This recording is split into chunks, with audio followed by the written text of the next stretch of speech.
স্বাগত নিউজ 24 চট্টগ্রাম প্রতিদিন সংবাদে আপনাদের সঙ্গে আছি আমি তানিয়া হারুন। যাচ্ছি পুরো খবরে। এমবিবিএস ও বিডিএস ছাড়া অন্য কাউকে চিকিৎসকের স্বীকৃতি না দেওয়া সহ 5 দফা দাবিতে কর্মবিরতিতে নেমেছেন রাজশাহী ও চট্টগ্রাম মেডিকেল কলেজ হাসপাতালের ইন্টার্ন চিকিৎসকেরা। চিকিৎসক সংকটে চট্টগ্রাম মেডিকেলে ধারণ ক্ষমতার চেয়ে 3 গুণ বেশি রোগী ভর্তি নিয়ে দিশেহারা মেডিকেল কর্তৃপক্ষ সহ চিকিৎসক ও নার্সরা। দ্রুত এই সমস্যার সমাধান না হলে মেডিকেলের চিকিৎসা সেবা ব্যাহত হওয়ার শঙ্কায় ভুগছে মেডিকেল কর্তৃপক্ষ। রতন দাসের ছবিতে চট্টগ্রাম থেকে আরো জানাচ্ছেন নয়ন বড়ুয়া জয়। কেন্দ্রীয় কর্মসূচির অংশ হিসেবে রোববার দুপুর 12টা থেকে চট্টগ্রাম মেডিকেলের শিক্ষানবিশ চিকিৎসকরা চিকিৎসা না দিয়ে এইভাবে অনির্দিষ্টকালের কর্মবিরতি পালন করছে। তাদের সাথে একত্রতা ঘোষণা করে ক্লাস পরীক্ষা বন্ধ করে চট্টগ্রাম মেডিকেল কলেজের শিক্ষার্থীরাও নামে আন্দোলনে মানববন্ধন ও সমাবেশও করেন তারা। তুলে ধরেন তাদের 5 দফা দাবির কথা। যে বিসিএস এ স্বাস্থ্য ক্যাডারের বয়সসীমা আগে ছিল 32 বছর, তখন নর্মাল ক্যাডারে ছিল 30 বছর, কিন্তু নর্মাল ক্যাডারে এখন 32 বছর করার পরও স্বাস্থ্য ক্যাডারে এখনো 32 বছর রয়ে গেছে। আমরা সেটাকে 34 করার দাবি জানাচ্ছি। আমাদের পরবর্তী প্রজন্ম এবং পরবর্তী যারা আসবে তারা যেন বাংলাদেশে সুচিকিৎসা বলে একটা কিছু চিকিৎসা পায়, সেই জন্য এবং সামনের আগামী দিনে যে ডাক্তাররা তাদের ভবিষ্যৎটা যেন ভালো হয় সেই জন্য কিন্তু আজকে আমাদের এখানে অবস্থান কর্মসূচি। এইদিকে চট্টগ্রাম মেডিকেলের প্রতিটি ওয়ার্ডে চিকিৎসা সেবায় গুরুদায়িত্ব পালন করেন ইন্টার্ন চিকিৎসকরা। চমেক হাসপাতালে প্রায় 180 জন ইন্টার্ন চিকিৎসক রোস্টার ডিউটি পালন করে। তাদের কর্মবিরতিতে ওয়ার্ডের চিকিৎসা সেবা ভেঙে পড়ার উপক্রম হয়েছে। চিকিৎসকদের সেবা দিতে হিমশিম খেতে হচ্ছে বলে জানান তারা।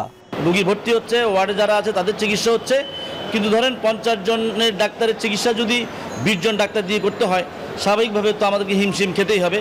চট্টগ্রাম মেডিকেলে ভর্তি থাকা রোগীর স্বজনরা বলছেন এখনো চিকিৎসা পাচ্ছে রোগীরা, তবে চিকিৎসক সংকটে আতঙ্কে আছে তারা। ডাক্তার আসতেছে, আমরা চিকিৎসা পাচ্ছি, বাচ্চাদেরকে দেখতেছে, আমরা ডাক্তার পাচ্ছি, ঠিকমতো রোগী দেখতেছে, কোন আছে কোন চাইতেছে আমাদের বাচ্চাকে। তবে এমন সমস্যা দ্রুত সমাধান হবে এমন প্রত্যাশা সবার। নয়ন বড়ুয়া জয়, নিউজ 24 চট্টগ্রাম। দর্শক, এই বিষয়ে বিস্তারিত জানাতে যুক্ত হচ্ছেন চট্টগ্রাম থেকে নয়ন বড়ুয়া জয়। আমরা যাচ্ছি তার কাছে। জয়, ইন্টার্ন চিকিৎসকদের ধর্মঘটের বর্তমান পরিস্থিতি আপনার কাছে জানতে চাই, সেই সাথে জানাবেন রোগীদের ভোগান্তি কতটা হচ্ছে।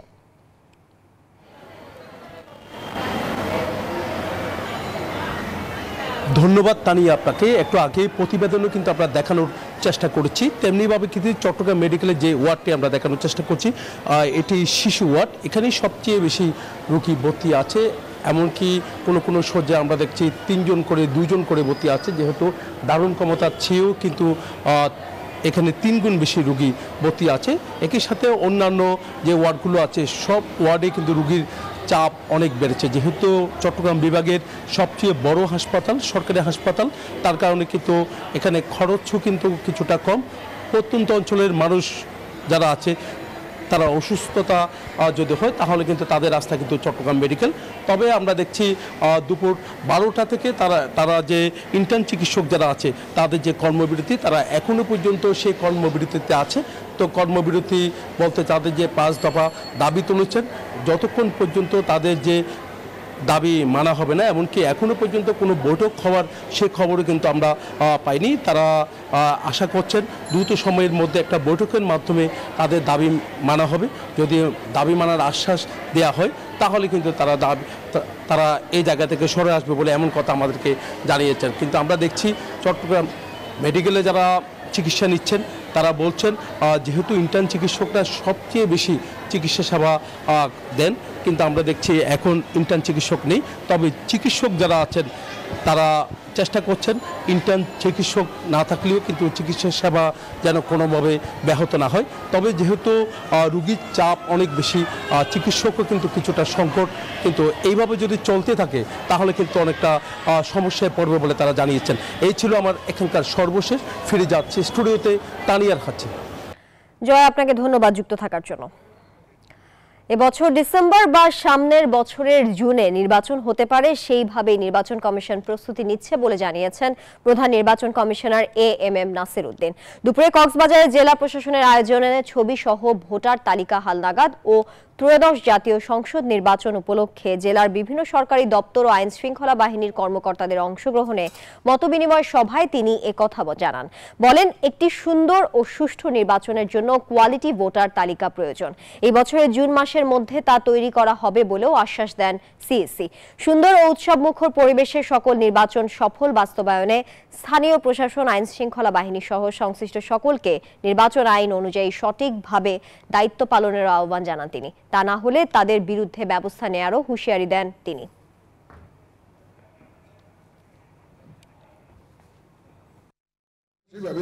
প্রস্তুতি নিচ্ছিলাম, আমাদের প্রস্তুতি আর যেই বিতর্কটা চলছে এই বিতর্কের মধ্যে আমরা কোনো পার্টি হতে চাই না।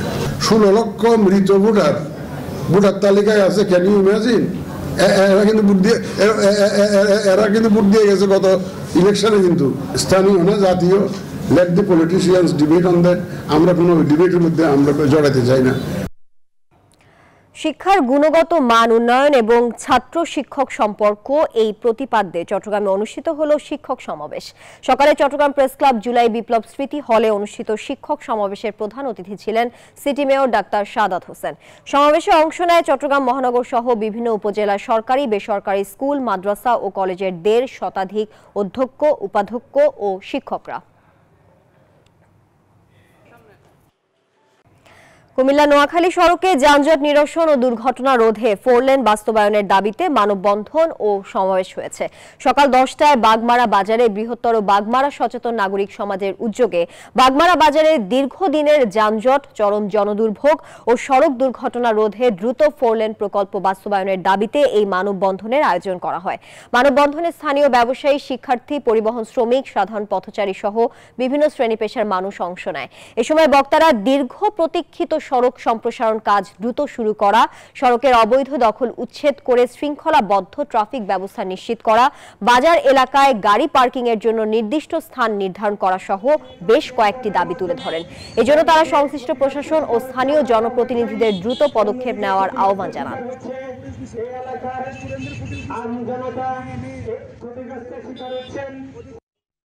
চট্টগ্রাম প্রতিদিন সংবাদের পর্যায়ে বিরতি নিচ্ছি, সাথেই থাকুন। স্বাগত আরো একবার, আপনারা দেখছেন চট্টগ্রাম প্রতিদিন সংবাদ।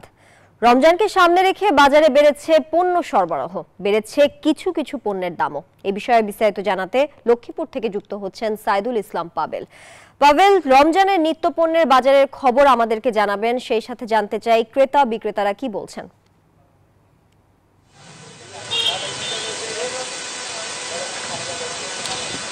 ধন্যবাদ তানিয়া। আপনি নিত্য পণ্যের প্রয়োজনীয় বাজার দরের কথা জানতে চেয়েছিলেন। আসলে লাগামহীন ঊর্ধ্বগতির মুখে লক্ষ্মীপুরে গত কয়েকদিন থেকে নিত্য প্রয়োজনীয় পণ্যের বাজার স্থিতিশীল পর্যায়ে রয়েছে। আমি বেশ কয়েকজন মুদি দোকানি এবং কয়েকজন বক্তার সঙ্গে আমি কথা বলেছি।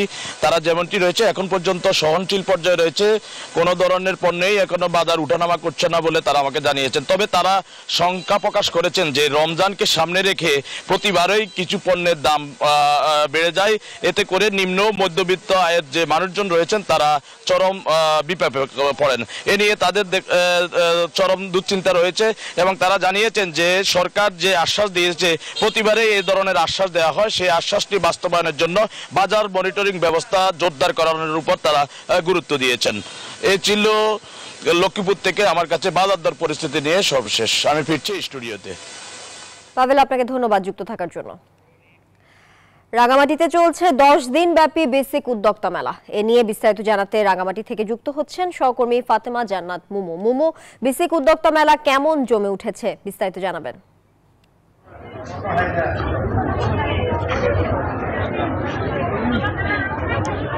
ধন্যবাদ তানিয়া। আমি আছি এখন বেসিক উদ্যোক্তা মেলায়। আপনি যেমনটি বলছিলেন, জমে উঠতে শুরু করেছে মেলা স্থলে অনেক মানুষের আনাগোনা আমরা দেখতে পাচ্ছি। যেহেতু আজকে হচ্ছে মেলার 4র্থ দিন, তারুণ্যের উৎসবের অংশ হিসেবে এই মেলার আয়োজন করেছে বেসিক কর্তৃপক্ষ। এখানে প্রায় 50টি স্টল বসেছে। বিভিন্ন উদ্যোক্তারা তারা নিজেদের হাতে তৈরি পণ্যগুলো এখানে প্রদর্শন করছেন। একই সাথে বিভিন্ন বস্ত্র সামগ্রী আমরা দেখতে পাচ্ছি এবং দূর দূরান্ত থেকে অনেক মানুষ এই মেলা কিন্তু উপভোগ করছে। শুধুমাত্র রাঙামাটির স্থানীয় না, বিভিন্ন জায়গা থেকে পর্যটকরাও কিন্তু এই মেলাতে ঘোরাঘুরি করছে। এক কথায় বলতে গেলে মেলা জমে উঠেছে। 10 দিন ব্যাপী চলবে বেসিক উদ্যোক্তা মেলা। এখানে ক্ষুদ্র নৃগোষ্ঠী এবং পাহাড়ি বাঙালি যারা আছে তারা নিজেদের পণ্য সামগ্রী কিন্তু তারা নিয়ে এসেছেন এবং বিভিন্ন জায়গা থেকে তারা এটি সংগ্রহ করেছেন এবং স্থানীয়দেরকে এই মেলার আসবাবপত্র এবং বস্ত্র অলঙ্কারও আমরা দেখতে পাচ্ছি এবং দূর দূরান্ত থেকে যারা আসছেন এবং যারা দর্শনার্থী আছে তাদের পছন্দের কথা মাথায় রেখে তারা মেলায় কিন্তু এই বস্ত্র সামগ্রী তারা কিন্তু প্রদর্শন করছেন। মেলা চলবে আগামী মার্চের 1 তারিখ পর্যন্ত। রাঙামাটি থেকেই ছিল আমার কাছে সর্বশেষ স্টুডিওতে তানিয়া। মোমো, ধন্যবাদ আপনাকে। পাহাড়ের প্রথিতযশা সাংবাদিক দৈনিক গিরি দর্পণের সম্পাদক প্রয়াত একে মাকসুদ আহমেদের স্মরণে খাগড়াছড়ি প্রেস ক্লাবে খতমে কোরআন ও দোয়া মাহফিল হয়েছে। পরে এক স্মরণ সভায় সভাপতিত্ব করেন খাগড়াছড়ি প্রেস ক্লাবের প্রবীণ সাংবাদিক প্রেস ক্লাব সভাপতি তরুণ কুমার ভট্টাচার্য। শেষ করছি চট্টগ্রাম প্রতিদিন সংবাদ। এতক্ষণ সঙ্গে থাকার জন্য সবাইকে ধন্যবাদ।